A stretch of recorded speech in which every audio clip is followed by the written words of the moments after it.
Good morning. Today we're discussing a tragic incident that unfolded in Houston's Magnolia Park just before 7 a.m. on Tuesday, involving immigration and customs enforcement officers and a Mexican immigrant named Lorenzo Salgado Araujo, who was killed in a confrontation that the agency says was a matter of self-defense. New footage from local bystanders and businesses, obtained by the New York Times, gives us a clearer picture of what happened, even if some details remain disputed. At about 6:46 a.m., Salgado Araujo's white work van was being closely followed by two unmarked SUVs operated by ICE agents. One SUV, a Nissan, was at the front of the convoy and the other, a Jeep, was a little behind. The agents' vehicles did not have emergency lights on, at least as seen on the videos.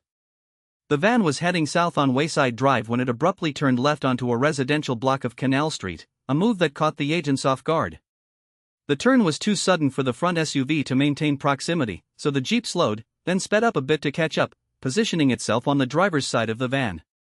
In the next few seconds, a security camera at a nearby medical office filmed a dramatic series of movements. The Jeep appears to veer sharply toward the van's passenger side, possibly making contact. Both vehicles then perform a U-turn, and an agent in the Jeep exits the vehicle. Later, footage shows the Nissan cutting through a parking lot, pulling onto Canal Street, and heading straight toward the van with no sign of a collision before the fatal moment occurs. ICE released a statement on X and again to the New York Times that a federal officer shot Salgado Araujo in his abdomen, calling it an act of self-defense because the driver weaponized his van by ramming one of their vehicles and attempting to run over an ICE officer.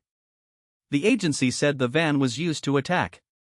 However, a Department of Homeland Security spokesperson to the Times clarified that neither Salgado Araujo nor the three passengers in his van were the initial targets of the ICE operation. The convoy had been part of a larger search operation, but the van was not the focus.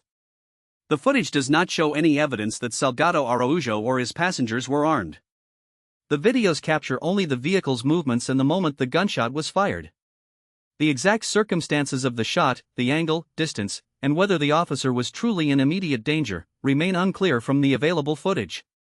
This case highlights the tensions between law enforcement's pursuit tactics and the safety of civilians in urban neighborhoods.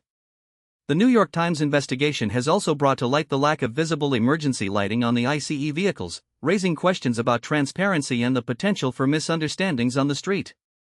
The final word in this story is pending, investigations are ongoing, and the community and federal agencies will likely have to address the questions brought up by this footage. We'll keep you updated as more information comes to light and as the legal and public discourse around this incident develops. Thank you for listening. Until next time, take care and stay informed.